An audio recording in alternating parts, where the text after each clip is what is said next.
Hermanos, buenas noches.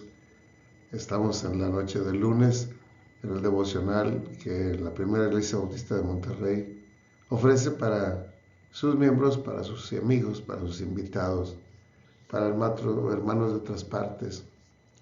Y esta noche nos toca estudiar ahí en el capítulo 2 de Juan, un encuentro que el Señor tuvo con mercaderes en el templo de Jerusalén, en aquel templo hermoso que alguna vez Salomón construyó, luego lo reconstruyó Zorobabel y finalmente le dio una mano de gato el rey Herodes para hacer un templo hermoso.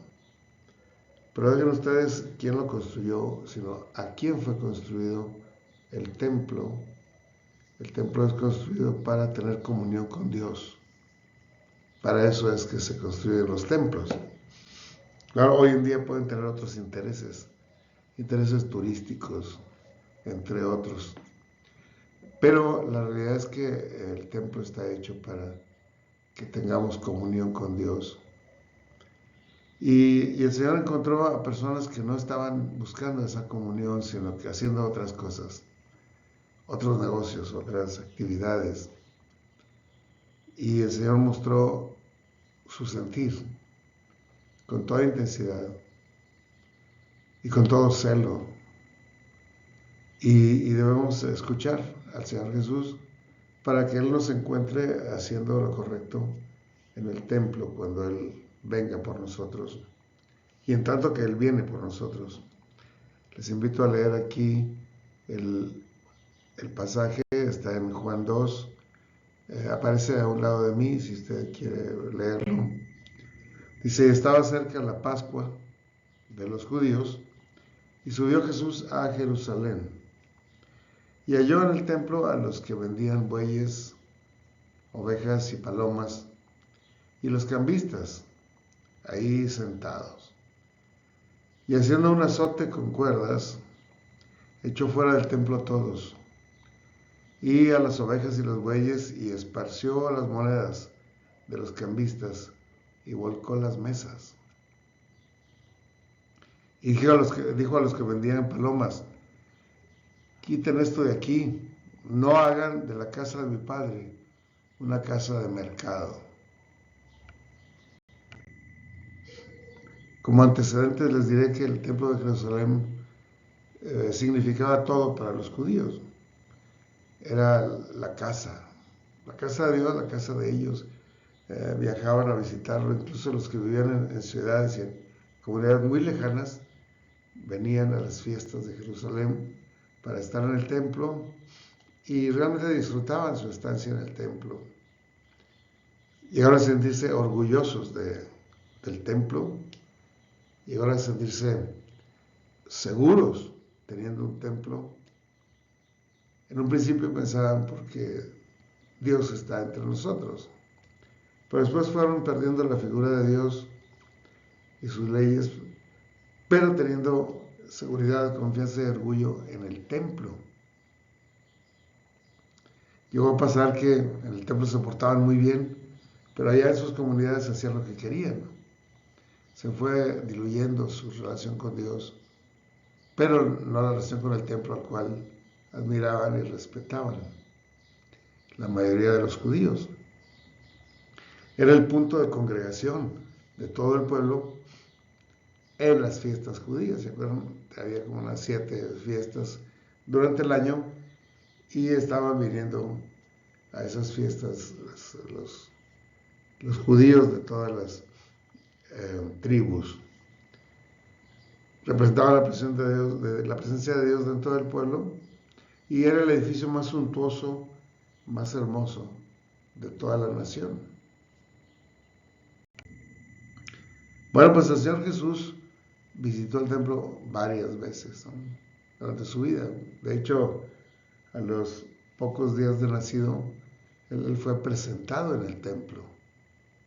Más o menos a los 40 días de nacido, era cuando se acostumbraba llevar al bebé al templo y el Señor Jesús fue presentado en el templo de Jerusalén. Y se registra en la Biblia en Lucas 2 que a los 12 años el Señor fue llevado al templo. Probablemente fue llevado otras veces, antes y después, pero se registra esta visita en Lucas 2, cuando viajó junto con todo el pueblo de Nazaret y sus amigos, parientes, y por supuesto sus padres. Y al llegar ahí, se les perdió a sus padres y se regresaron habiendo acabado la fiesta. Y se les perdió porque pensaban que andaban con sus amigos, con sus parientes, con sus primos. Y ahí debe venir Jesús entre todos. Pero después de haber caminado algo de regreso a su tierra, se dieron cuenta que Jesús no estaba y tuvieron que regresar a buscarlo. Y lo encontraron en el templo hablando con los ancianos de la ley, con los maestros, con los rabinos, con los escribas. Aquellos estaban sorprendidos del conocimiento que Jesús tenía acerca de la ley de Dios. Por un lado, su conciencia como hijo de Dios que iba creciendo, pero también la gran enseñanza que sus padres habían hecho de él desde los primeros años de su vida. Es fundamental esa enseñanza para crear una conciencia de Dios en la persona, un temor de Dios, una disciplina de Dios en su vida. Ahora, al comenzar su ministerio, porque recién había sido bautizado el Señor, vino al templo de Jerusalén y entró y sintió la necesidad de purificarlo, porque estaba infestado de mercaderes. Es sorprendente cómo el Señor Jesús, que siempre mostró ternura y amor y comprensión y perdón, en este caso mostró celo, enfado y violencia contra esos mercaderes. ¿Qué hacían esos mercaderes ahí? ¿Por qué estaban ahí? ¿Por qué tenían tanto éxito? Porque ellos proveían los animales que se iban a usar en los sacrificios. Era una comodidad, una facilidad para los adoradores, que no tendrías que cargar tus bueyes y tus ovejas y tus palominos y otras cosas. Ahí venías y ahí los comprabas y ya los entregabas para ofrenda. Era una ventaja para los adoradores que viajaban largas distancias, sin vehículos, sin formas, sin comodidades. Pues venían y encontraban ahí a los animales y los materiales necesarios para la ofrenda. Particularmente los que venían de muy lejos, allá en el norte, en Galilea, que duraban varios días o semanas en llegar. Esas facilidades pues las ofrecían los mercaderes. Pero más que los mercaderes que tenían ahí su stand, su negocio, los mismos religiosos, los levitas, los fariseos, los saduceos, rentaban y daban permiso a estos mercaderes. De tal manera que se había hecho un negocio pingüe, un motivo de enriquecimiento ilícito, lucrando en este caso con la fe. Es doloroso, se había hecho una casa de mercado, había ruido, había vendimia, gritos, discusiones, forcejeos, negociaciones. Y realmente al adorador le costaba mucho más caro ofrecer sus cosas. Había personas pobres que no podían ofrecer 2 palominos, y menos con los costos que ellos tenían ahí. Así que ese ambiente de mercadeo, de estira y afloja, de encarecimiento, estaba ocurriendo dentro del templo. No dentro del lugar santo, santísimo, era en los patios, pero aún los patios y los atrios son considerados parte del templo para el Señor. porque nosotros tenemos en nuestros templos un santuario y salones y pasillos y baños y cocina y comedores y otras cosas tenemos. Pero todo esto es parte del templo. Todo, no nada más el santuario o el lugar de reunión. Tenemos que respetar todo el templo, ¿no? Y más que el templo, toda nuestra vida, si queremos ser verdaderos adoradores. Un adorador honra al Señor a 600 kilómetros del templo, donde quiera que vaya, porque un adorador es un templo del Espíritu Santo. Así que debemos evitar en nuestra vida hacer ese desorden que hacían los mercaderes y los religiosos en el templo de Jerusalén. Se salía del propósito este mercadeo. Por eso el Señor lo vio indignante y preparó un azote y los corrió a todos. Y echó fuera a los animales también. Y trastornó de las mesas y las monedas las tiró al suelo. Y todo eso con una fuerza moral, espiritual, que nadie, aunque eran muchos los mercaderes, se pudo resistir. Nadie, oye, ¿qué haces? Pues nadie lo detuvo. Se salieron con una fuerza moral impresionante, ¿no? Incluso los mismos religiosos que eran los que patrocinaban ahí, los que regenteaban los negocios, nada le dijeron en ese momento, ¿no? Ya el otro día vinieron a ver, dinos con qué autoridad haces esto, ¿no?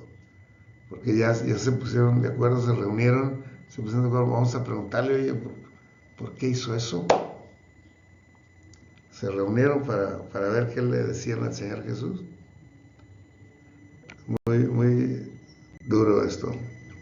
Pero el Señor mostró un celo por el templo y la llamó, no hagáis de la casa de mi Padre una casa de mercado. Ejerció su autoridad como hijo de Dios. Corrió del templo a todos los mercaderes. Y esta actividad lo hizo al menos en 2 ocasiones. Se registra en la Biblia en la primera Pascua a la cual él asistió. Y otra vez lo hizo en la semana final, en la Pascua final, cuando él fue crucificado. También el lunes vino a purificar el templo. Así que debemos entender qué es el templo para nosotros. La verdadera función del templo es facilitar, no dificultar, la comunión con Dios. Es un lugar donde el pueblo acude a orar, principalmente a orar. Un lugar donde nuestro Dios pone su atención, su oído, su vista para atender a su pueblo en sus necesidades. Y la mercadería es el más grande despropósito, porque hace perder la reverencia, el silencio y el propósito de reunirse a orar. Aquí se reunieron a hacer un negocio, a hacer una gritería. No sé si ustedes han ido a un mercado alguna vez y les gusta cómo se oye eso, ¿no? Así que vamos a tomar esta meditación como una invitación para que vayamos al templo a orar principalmente. Recuerdo a un pastor, el hermano Gilberto Gutiérrez, que nos decía, antes de saludar a nadie en el templo, que tenemos el deseo de saludarnos unos a otros y la alegría y abrazos y cosas así, hagamos una pequeña oración. Señor, estamos en tu casa y quiero adorarte con todo mi corazón. Ayuda a nuestro espíritu, a nuestro corazón a estar atentos. Si hacemos eso, seguramente el Señor tomará en cuenta nuestra oración y nos facilitará un ambiente hermoso de adoración. Porque la reverencia es una señal de que sentimos la presencia de Dios. La verdadera fe, decía el pastor Montesinos, Joel Montesinos, la verdadera fe es darnos plena cuenta de que Dios está aquí, que Dios está contigo. Eso es fe. Y cuando uno siente la presencia de Dios, entra en reverencia automáticamente y entra en confianza y entra en seguridad y entra en gozo espiritual. Es difícil que una persona, sintiendo que Dios está aquí, se pelee con otra, o entre en discusión, o haga desorden, o haga ruidajo. No puede ser, porque se da cuenta que el Señor está aquí. Entonces tenemos que estar listos, ¿verdad? Dice la Biblia, estad quietos y conoced que yo soy Dios y que yo estoy con ustedes. Estén quietos. También dice ahí en Habacuc 2:20, pero Jehová está en su santo templo, calle delante de él toda la tierra. Qué importante es eso, que nosotros podamos tener esa quietud, esa paz, esa confianza y ese gozo espiritual al estar en el templo. Y luego salir con esa misma sensación toda la semana, porque el Señor va con nosotros, de acuerdo a su promesa.